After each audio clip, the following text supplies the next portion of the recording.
Hello everybody, I am Anshu Shrivastava and through this video मैं help करूँगी Cushing syndrome को जानने के बारे में, जो आपको आपके यूनिवर्सिटी एग्ज़ाम्स में काफ़ी हेल्प करेगा।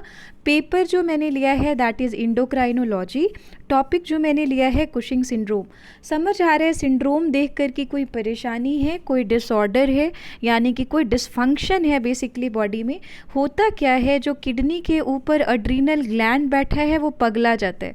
अब क्यों पगला जाता है? क्योंकि वो जितना उसको कॉर्टिसोल हार्मोन रिलीज़ करना था उससे कहीं ज़्यादा कॉर्टिसोल हार्मोन वो रिलीज़ करने लग गया है, और वो एक्सेसिव रिलीज़ की वजह से इंसान को डाइजेस्टिव सिस्टम में या रिप्रोडक्टिव सिस्टम में या फिर आँखों में भी परेशानी हो सकती है, इंटेस्टाइनल प्रॉब्लम्स हो सकते हैं। तो जनरली कुशिंग सिंड्रोम क्या है? एक एड्रीनल ग्लैंड का डिसऑर्डर है जिसमें तय अमाउंट से कहीं ज़्यादा सिक्रीशन होने लग जाता है कॉर्टिसोल हार्मोन का। तो इसको अब हम डिस्कस कैसे करेंगे? सबसे पहले कुशिंग सिंड्रोम के बारे में क्वेश्चन पढ़ देती हूँ पहले आप लोगों के लिए। आप क्वेश्चन देख लो। क्वेश्चन क्या कह रहा है कि right notes on Cushing syndrome. Paper 14 है और नोट्स लिखने कहा जा रहा है। तो कभी भी जो नोट वाला क्वेश्चन आता है वो एक क्वेश्चन 8 मार्क्स का ही होता है। तो नोट्स वाला क्वेश्चन हम ज़रूरी नहीं है बहुत ज़्यादा एक्सप्लेनेशन में लिखेंगे। 2 नोट्स आपको लिखने आता है बेसिकली पेपर में। आप 8 मार्क्स में इन सारे पॉइंट्स को इलेबोरेट करते हुए इसका आंसर लिख सकते हो। कुशिंग सिंड्रोम है क्या? आखिर क्या ऐसा हुआ कि एड्रीनल ग्लैंड पगला गया और कॉर्टिसोल हार्मोन बहुत ज़्यादा सिक्रीट होने लग गए? मतलब कारण क्या है? What are the causes? Pathophysiology की आखिर पता कैसे लगाएंगे कि ठीक है there is increased amount of cortisol hormone. क्या क्या बॉडी में सिम्टम्स, मतलब क्या क्या बॉडी में परेशानी होने लगी? ठीक है, आई में दिक्कत हो रही है तो क्या आंखों में क्या परेशानी होने लग गई इंसान को? क्या शरीर बहुत ज़्यादा वेट बढ़ने की समस्या हो रही है? क्या फिर इंटेस्टाइन में प्रॉब्लम हो रही है? तो कुशिंग सिंड्रोम की वजह से जो भी दिक्कतें आएंगी वो हम लिखेंगे कि क्या क्या सिम्टम्स आप फील। कोई इंसान को अगर उसके किडनी के ऊपर एड्रिनल ग्लैंड अगर बहुत ज़्यादा अमाउंट में कॉर्टिसोल सिक्रीट कर रहा है तो उसको क्या क्या सिम्टम्स महसूस हो सकता है। फिर है कि ठीक है सिम्टम्स महसूस हुआ तो डायग्नोज कैसे होगा? तो ऑफ कोर्स वो हॉस्पिटल जाते हैं, प्रॉपर चेकअप होता है। तो हम तरीका देख सकते हैं कि क्या क्या तरीका है जिसके थ्रू वो डायग्नोज किया जा सकता है। और फाइनली हम मेंशन करेंगे अपने आंसर में कि देखो जहाँ प्रॉब्लम है वहाँ सोल्यूशन है, तो हम ट्रीटमेंट देंगे। अब ठीक है एड्रिनल ग्लैंड पगला गया है, कॉर्टिसोल बहुत ज़्यादा रिलीज़ हो रहा है, तो ऐसा नहीं कि वो ज़िंदगी भर वैसे ही रहेगा। कुछ ना कुछ हम ट्रीटमेंट कर सकते हैं, हम मेडिसिन दे सकते हैं, सर्जरी कराई जा सकती है, ट्यूमर रिप्लेस किया जा सकता है। तो क्या क्या ट्रीटमेंट या क्या क्या मैनेजमेंट उस डिसऑर्डर को क्योर करने के लिए किया जा सकता है? सबसे पहले इंट्रोडक्शन, कारण क्या है उसके होने का, क्या क्या पैथोफिजियोलॉजी है, सिम्टम्स क्या क्या महसूस हो सकता है बॉडी में, कैसा फील हो रहा है, क्या चीज़ें दिक्कतें आ रही हैं वो कैसे पता लगाया जाए, और finally how we can do the medical management of the Cushing syndrome. तो जैसा कि मैंने पहले ही बताया है कि जो adrenal gland triangular in shape का होता है, येलो कलर का होता है, वो थोड़ा पगला गया, मतलब कि जितना कॉर्टिसोल उसको रिलीज़ करना था उससे कहीं ज़्यादा रिलीज़ करने लग गया है। इसका मतलब है कि ये एक हार्मोनल डिसऑर्डर है और बहुत टाइम तक कॉर्टिसोल जब बढ़ा, पूरे कॉर्टिसोल का अमाउंट इंक्रीज रहता है तो इससे इंसान को प्रॉब्लम हो सकती है और वो माल फंक्शनिंग कर सकता है बहुत सारे सिस्टम्स को, ना ही केवल किडनी। तो देखो परेशानी एड्रिनल ग्लैंड को हो रही है, वो सारे बॉडी के सिस्टम को परेशान करके रख देगा। ठीक है, तो वो हो गया। अब कॉजेज़ क्या क्या है? तो जनरली जो पिट्यूटरी ग्लैंड होते हैं हमारे, जो एड्रिनल ग्लैंड है, पिट्यूटरी ग्लैंड है या लंग्स है, उसके आजू बाजू में ना एक्स्ट्रा स्किन डिपॉजिट होने लगेगा, एक्स्ट्रा सेल डिविजन्स होते हैं, तो वहाँ पे ट्यूमर बनने लग जाता है। यानी कि जो भी पिट्यूटरी, तो मटर के दाने जितनी ग्लैंड है हमारे ब्रेन में होती है, दिमाग के अंदर है हमारे ये पिट्यूटरी ग्लैंड, और वो मास्टर ग्लैंड है, आप सभी को पता है ये बात।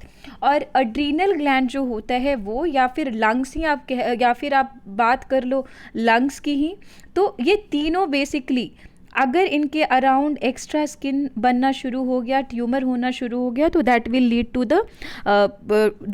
To the Cushing syndrome. तो ये कारण हो गए। अब है कि पैथोफिजियोलॉजी हमें कैसे पता चलेगा? तो देखो आप ध्यान रखना, कभी भी कोई चीज़ कोई हार्मोन बहुत ज़्यादा बढ़ गया है ना, तो हम उसके लिए बोलते हैं हाइपर। ठीक है, क्या बोलेंगे, हाइपर। तो इसका जो पैथोफिजियोलॉजी होगा that is hyper cortisolism, hyper cortisolism. Cortisol जो है वो हार्मोन का नाम है और वो बहुत ज़्यादा बढ़ गया, तो हाइपर कॉर्टिसोलिज्म। सिम्टम्स देखो, डाइजेस्टिव सिस्टम में परेशानी, रिप्रोडक्टिव सिस्टम में मेल और मेल का सेकेंडरी सेक्सुअल कैरेक्टर जो है वो बहुत डिक्रीज हो जाता है। फीमेल्स के सेकेंडरी सेक्सुअल कैरेक्टर से सेक्सुअल बिहेवियर में प्रॉब्लम आनी शुरू हो जाएगी, सर्कुलेटरी सिस्टम अफेक्ट हो सकता है। तो ये सारे कारण है, ये सारे बेसिकली सिम्टम्स बॉडी में फील किए जा सकते हैं अगर किसी को कुशिंग सिंड्रोम हो गया है। अगर एड्रिनल ग्लैंड बहुत सारा कोर्टिसोल प्रोड्यूस करने लग गया है, मतलब बहुत टाइम तक नॉन स्टॉप प्रोड्यूस किए जा रहे हैं, तो ऑफकोर्स बॉडी में दिक्कत होगी। तो हम वो सिम्टम्स मेंशन कर देंगे। तो हमने डेफिनेशन देखा, आप ये देखो, मैं एक विमेन को दिखाती हूँ, इनको कुशिंग सिंड्रोम हो गया है। तो ये हंस तो रही हैं बट इनको परेशानी हो गई है। इनको क्या परेशानी हो गई है, इनका मून फेस हो गया है, ये इनका फेस बहुत स्वेल कर रहा है, इनकी बॉडी स्वेल कर गई है और एक तरीके से इनका larger torso and face appearance हो गया है। तो इनको कुशिंग सिंड्रोम के वजह से एक इंक्रीज्ड बॉडी वेट शो होने लग जाता है। तो that is the problem person can have because of बहुत ज़्यादा सिक्रीशन ऑफ क्या, कॉर्टिसोल हार्मोन। तो अगर हम पैथोफिजियोलॉजी की बात करें तो बस आपको यही ध्यान रखना है कि जो वही बातें लिखी हुई हैं जो मैंने आपको बताई कि जो एड्रिनल ग्लैंड है वो हाई अमाउंट में हाइपर कॉर्टिसोलिज्म कर चुका है, बहुत हाइपर कॉर्टिकल रीजन, जो कोर्टेक्स रीजन होता था अपना कि एड्रिनल ग्लैंड का, वो बहुत सारा कॉर्टिसोल रिलीज़ कर चुका है जिसकी वजह से इंसान को परेशानी हो रही है। अब आते हैं सिम्टम्स, आखिर हमें कैसे महसूस होगा, या किसी इंसान को, हम नहीं चाहते कि आप में से किसी को भी कुशिंग सिंड्रोम, कोई भी सिंड्रोम कभी ना हो, लेकिन अगर किसी इंसान को बाय मिसफॉर्चून या अनफॉर्चुनेटली कुशिंग सिंड्रोम हो गया है तो उसको कैसे पता चलेगा कि एक्चुअली उसके शरीर में ये प्रॉब्लम हो रही है। तो वेट बेसिकली गेन हो जाएगा, बहुत ज़्यादा ओबेसिटी होने लगती है, मसल्स में प्रॉब्लम आएगी, स्किन में आ सकता है, बहुत मेंटल, आप खुद ही सोचो डिजीज़ है तो अच्छा थोड़ी ना फील होगा, ऐसे लगेगा कि काफ़ी कुछ मेंटल डिस्टर्बेंस होगा दिमाग में, और there will be a feeling of mental disturbance kind of thing, और बहुत ज़्यादा इन्फेक्शन प्रोन इंसान हो सकता है, हमेशा ऐसा लगेगा सर दर्द दे रहा है, हेडेक हो रहा है, हाइपरटेंशन हो रहा है, ब्लड वेशल्स प्रॉपरली काम नहीं कर रहे हैं, और मैन में तो लॉस ऑफ लिबिडो हो जाता है, सेक्सुअल बिहेवियर जो है वो कहीं ना कहीं डिक्रीज इफेक्ट शो करने लगती है, आँखों में भी प्रॉब्लम हो सकती है, हमारा इतना प्यारा आँख, उसको भी परेशानी हो सकती है, उसको भी ग्लोकोमा हो सकता है।